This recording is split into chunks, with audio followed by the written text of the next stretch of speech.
everyone. Welcome to the Live Your Best Marriage podcast. I'm your host, Whitney Shio.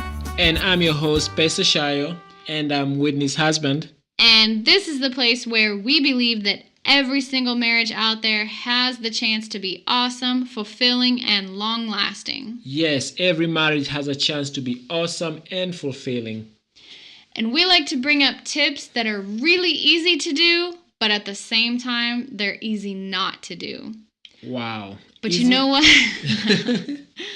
But that doesn't mean that it's impossible for all of us to make it, because we're all in this together. And some of these tips, sometimes we actually need them more than anybody else because we are in the struggle together with you guys. That's right. Sometimes I need my own advice more than anybody else does. That's for sure. Yes. But it's nice to hear it coming from someone who's been there. So if you're ever in need of encouragement or support, this is a good place for that. Yes, you can always find us on Twitter at Pesa Shio and at Whitney Shio, or you can find us liveyourbestmarriage.com/blog. We are also on Twitter, Facebook /liveyourbestmarriage, and any place where you like to hang out, we'll be there. That's right. We're everywhere. So what are we talking about today, Whitney? So today we wanted to bring up the issue of how to deal with disappointment in marriage. And what are some of the things that we can do when our expectations are left unmet? Maybe demand.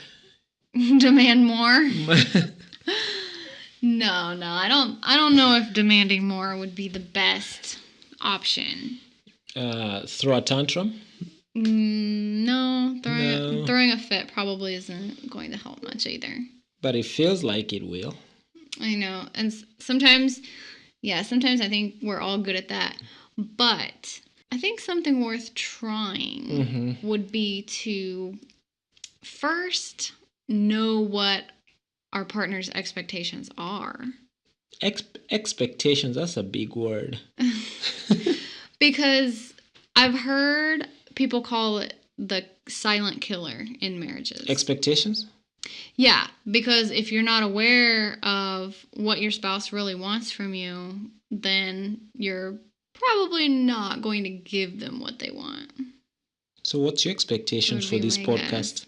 What's your expectations for this podcast?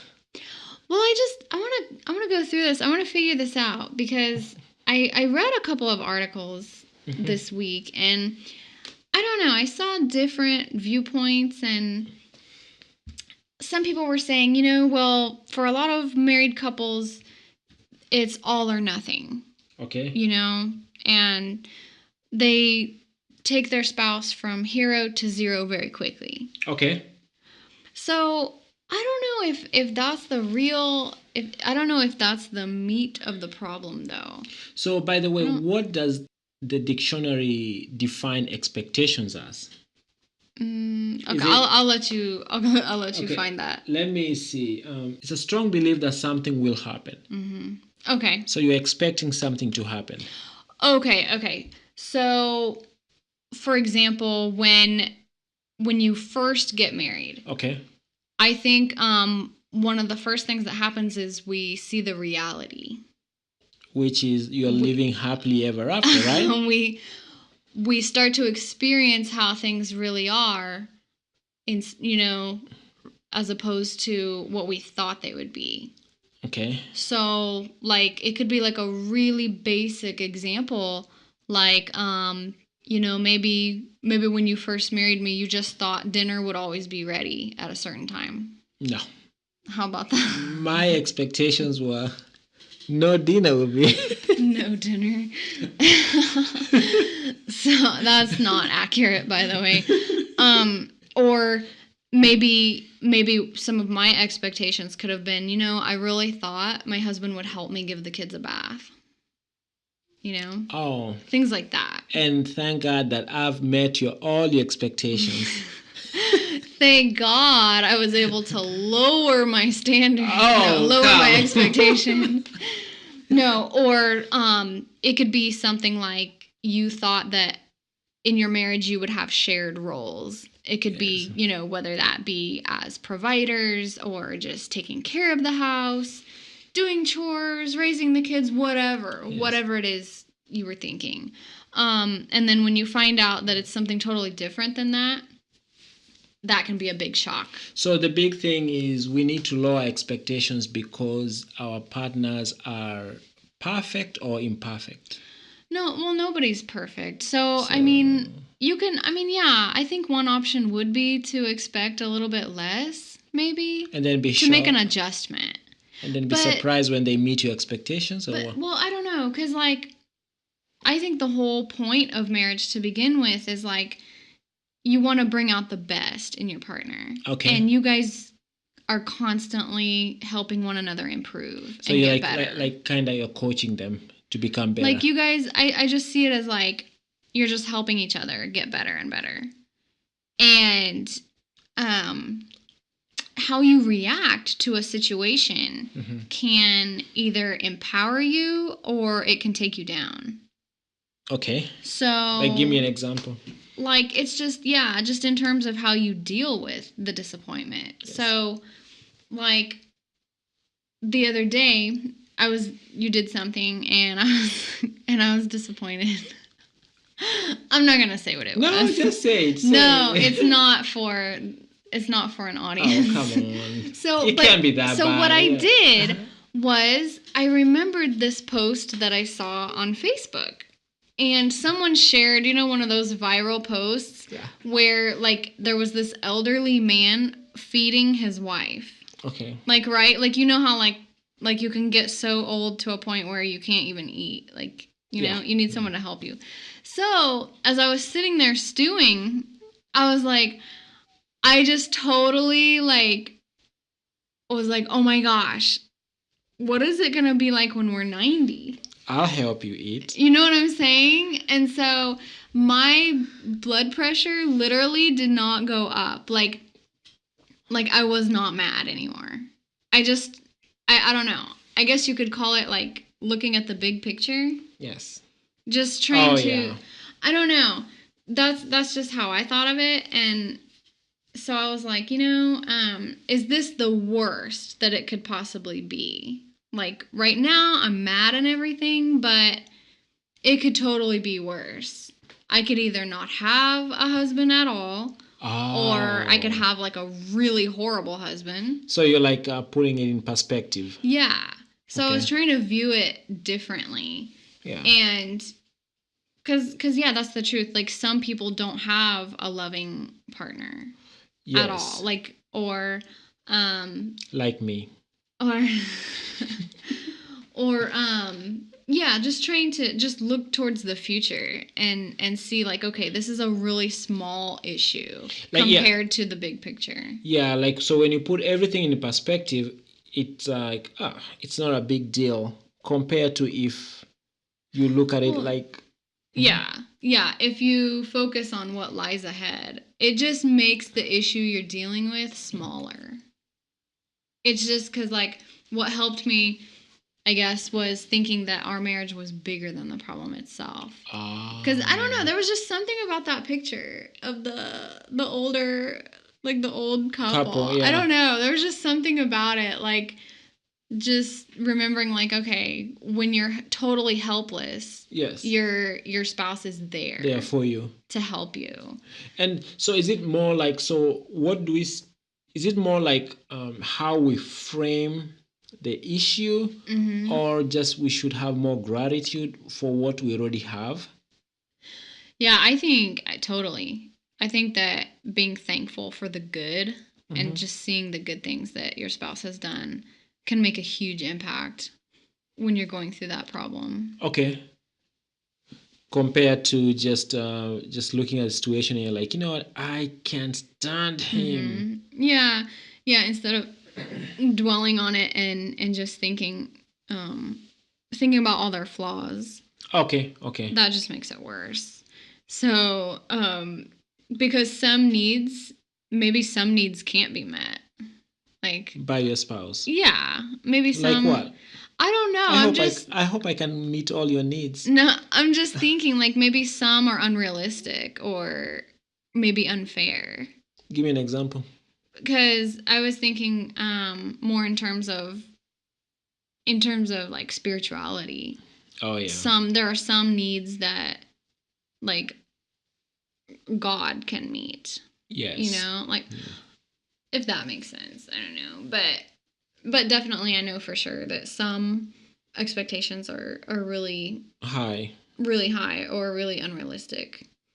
So, but it's worse if your partner doesn't even know what some of them are. So do you look at it in terms of like, hey, I need to push my husband to step up, or I don't know. That sounds kind of selfish. If it's something I want for myself, that sounds a little bit selfish.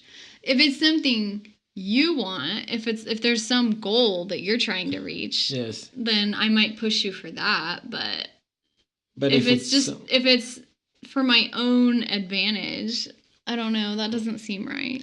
But to make you do it, it can be for your own advantage, but what's wrong if it's for the greater good? Yeah, for the greater good. Yeah.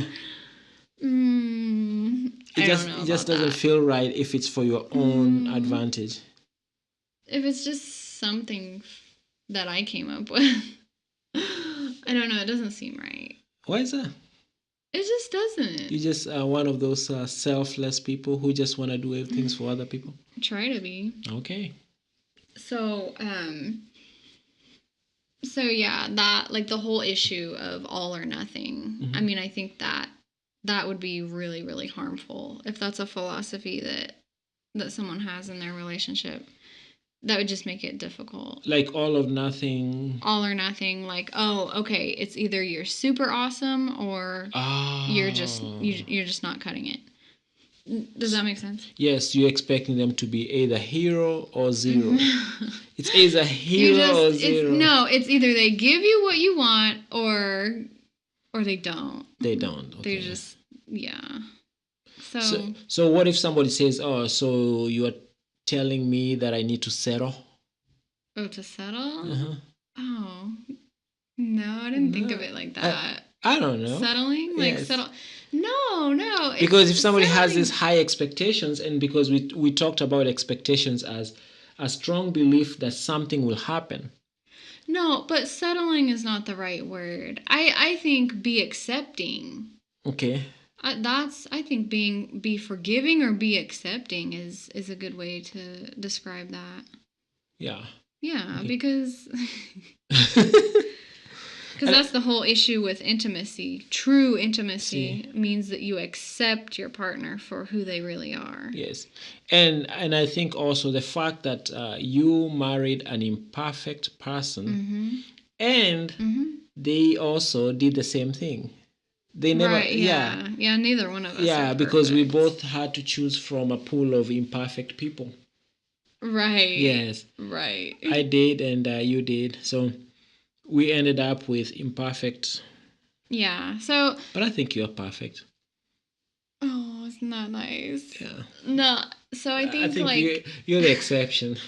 Exception. I think practicing gratitude can really help. Yeah.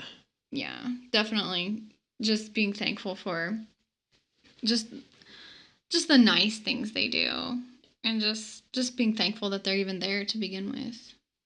So your spouse, the things that your spouse does. Yeah, just being glad that they're around.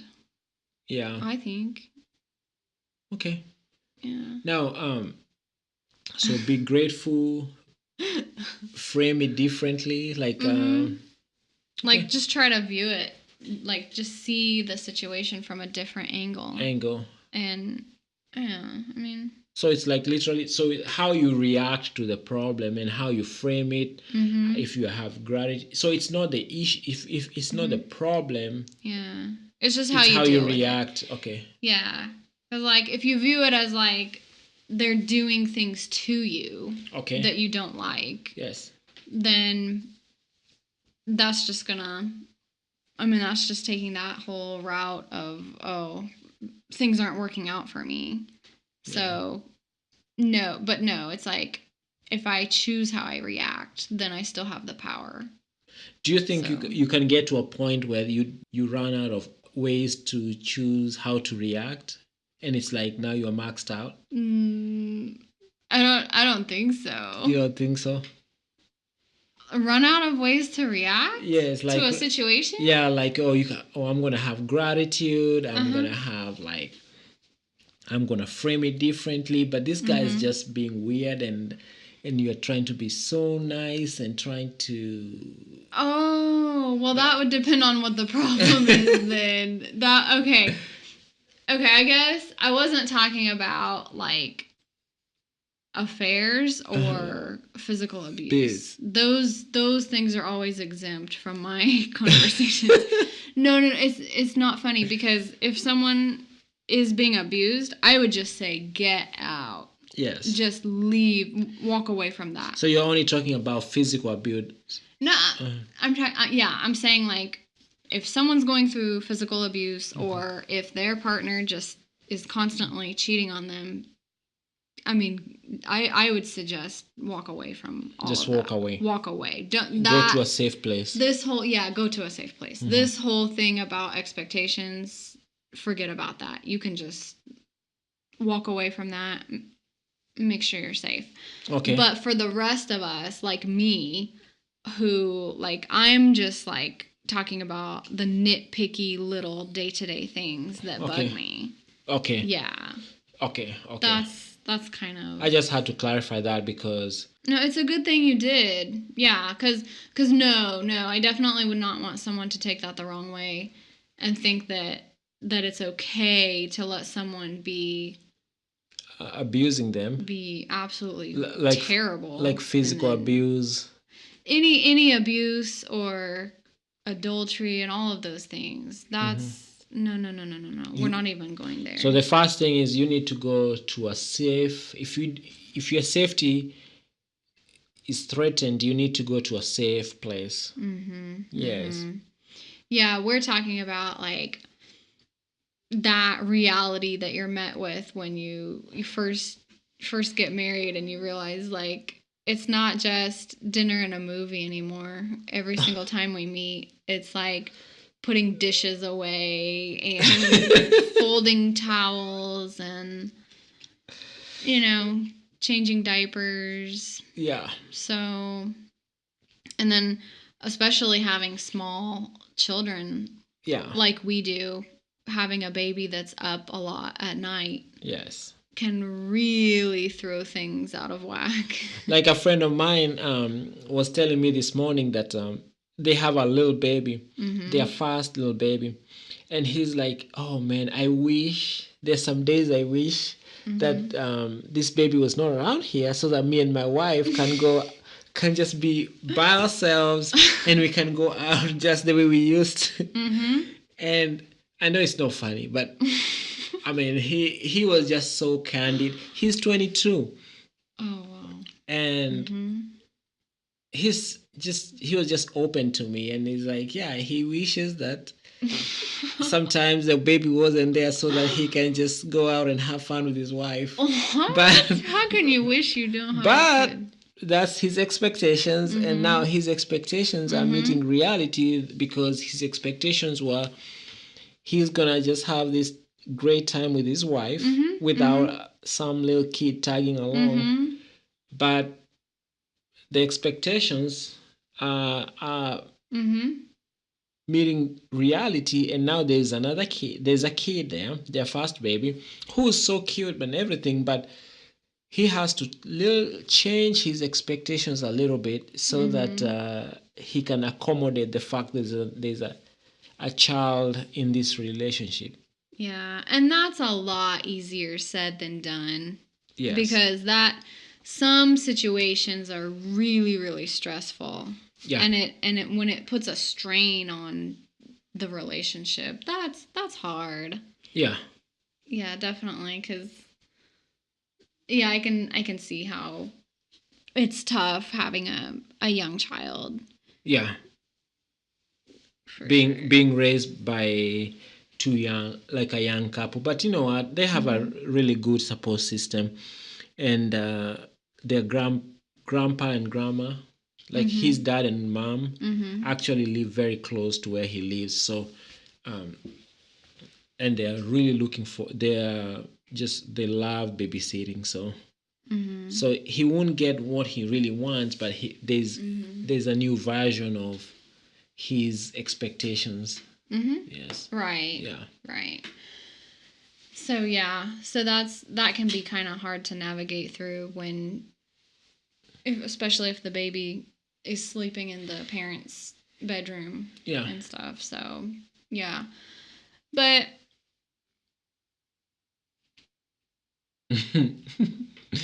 I don't know. But again, it's how you look at it though sometimes too. So what other expectations did you have with me? Did you expect that? Give me an example of the expectations you had with me. Some of the expectations I had with you, I think, well, when we first got married, you were working a lot of hours. Yes. As a nurse, but that didn't seem to bother me very much. Why did you just? Are you happy to get rid of me? No, I wasn't happy to get rid of you. I was more flexible back then. It didn't seem to bother me, but I think now my expectations are higher. Okay. Yeah, I think definitely now I struggle more than I did back then. Oh, okay. Yeah. So like now I think most of it has to do with the routines that we put in place with the kids. So your expectations that routines will have to happen, or like right now I'm in the habit of just assuming that if we agree on, okay, we're going to do such and such on this day or this time, I expect it's going to happen when we planned it. Okay. But it doesn't always turn out that way, and that can be frustrating sometimes. And my expectations is, if you say it's going to happen on such and such date, to me it's just you are suggesting, you are making a suggestion, and so what I say is, God willing, it will happen. Because if the Lord does not want it to happen, who am I to say no to His will? Oh my goodness. Okay, well, if things are coming out in the form of a suggestion, then I guess I need to change the way I talk, change the way I speak. Like, make it clear that it has to happen.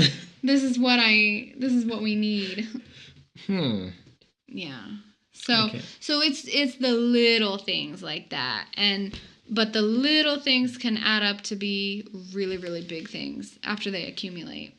So we definitely don't want, issues with bitterness to start creeping up. So the lack of if expectations are not met, so that leads to bitterness. Should that always lead to bitterness, or what? It doesn't have to. Okay. But it's likely.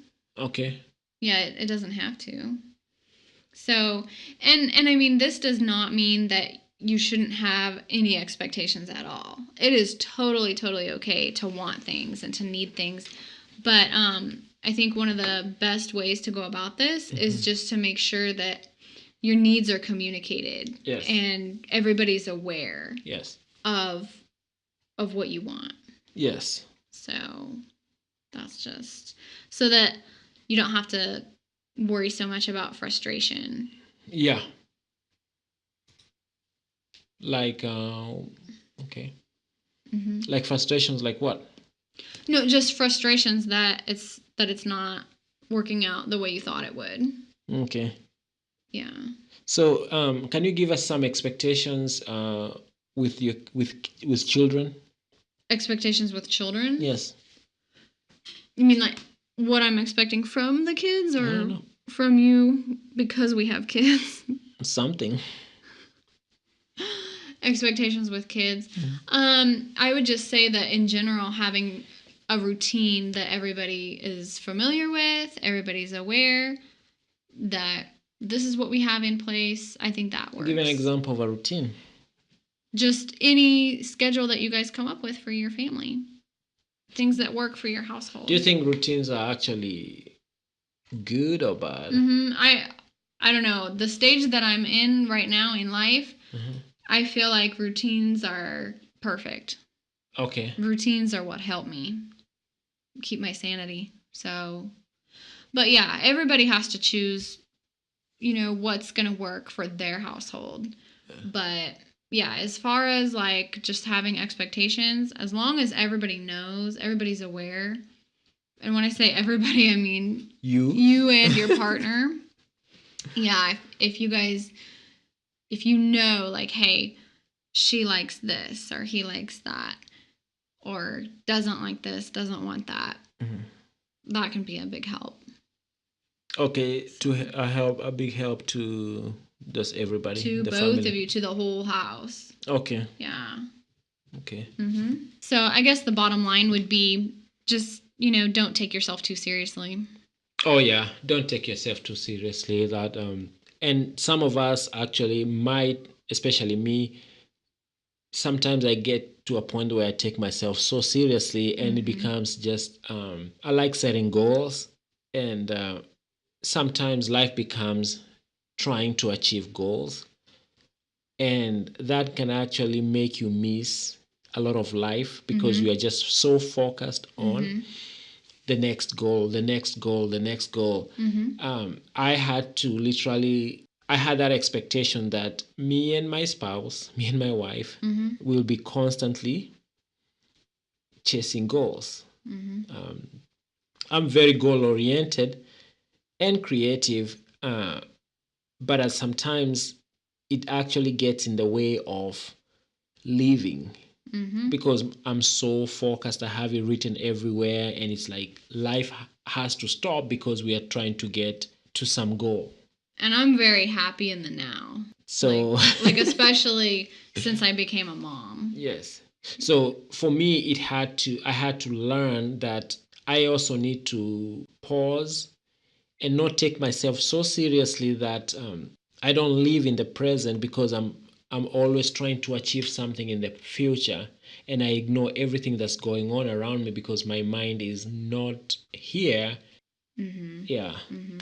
Yeah, that's a really nice example that you just shared with us because yeah, when you get to that point when you realize that you need to slow down and that it's affecting your family. Yes, and also it's affecting my health because that also leads to, I don't want to say burnout, but it leads to anxiety. And with my ADHD, sometimes that actually compounds the ADHD and leads to anxiety. Yes. Right. So, again, I'm not saying that you should not be setting goals because I am a huge fan of setting goals.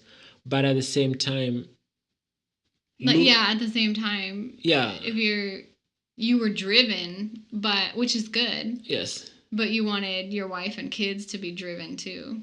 Yes, so like in a weird way. Yes, so that was the expectation that everybody around me should be driven. Right. But the truth is, I might be so focused trying to get that happening, and I actually forget to live my life. Like, yes. Just enjoy. Yes, because at the end of it all, after everything has been said and done, as you said, like talking about that 90-year-old person, at the end, it doesn't really matter. I hate to say that, but a lot of things don't really matter. Yeah, a lot of things. That's what we're finding out. Yes, a lot of things. You just do them because you think you have to do them, but at the end, you're not going to look back and say, you know what, I am so glad I did that, because sometimes it doesn't really matter. You won't even remember. It doesn't really matter. So again, for those of you who love setting goals and just being goal oriented, I'm not trying to discourage you from doing that. I'm just saying that also take time to live in the present and not just living in a place where you're always thinking like, if everything will be great when I achieve this, everything will be great when I achieve that. Like if you're set in your ways, yes, you're focused on being a certain way, yes, expecting everyone around you to be exactly like you, yes, kind of sucks for the people around you. Yeah, for the people around you, yes. Yeah. So. And you won't even know why they are. You won't really know why they're holding back. Or, you won't really get it. It's like, you'd just be like, what's her problem? So, Yeah. so to recap, Mm-hmm. there is a way to deal with disappointment in your marriage, and most likely it is going to happen at some point because Yes. none of us are perfect. Yes. Yes. None of us are perfect, and just to remind everybody that you picked your spouse from a pool of imperfect people, and that's what happened to you. They picked you from a pool of imperfect folks. Mm-hmm. So, and it's easy to slip into that way of thinking when we feel like we were let down, that, oh, I thought my partner was better than that. yes. Well, it's just how you look at it, and if you can just focus on what lies ahead, think about the future, just remember that your marriage is bigger than your problems, And also a big thing is have gratitude and reframe.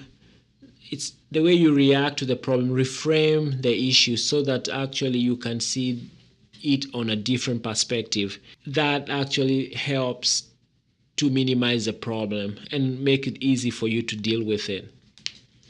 That's right. So thank you, folks, once again. Thanks so much for listening, and you can always find us on Twitter. I'm at Whitney Shio. And I'm at Pesa Shio. Mm-hmm. And be sure to like us on Facebook so that you can stay in touch with us there. And don't forget to visit the blog at liveyourbestmarriage.com/blog. And until next time, folks, bye and God bless. And remember, every marriage has a chance to be awesome and fulfilling.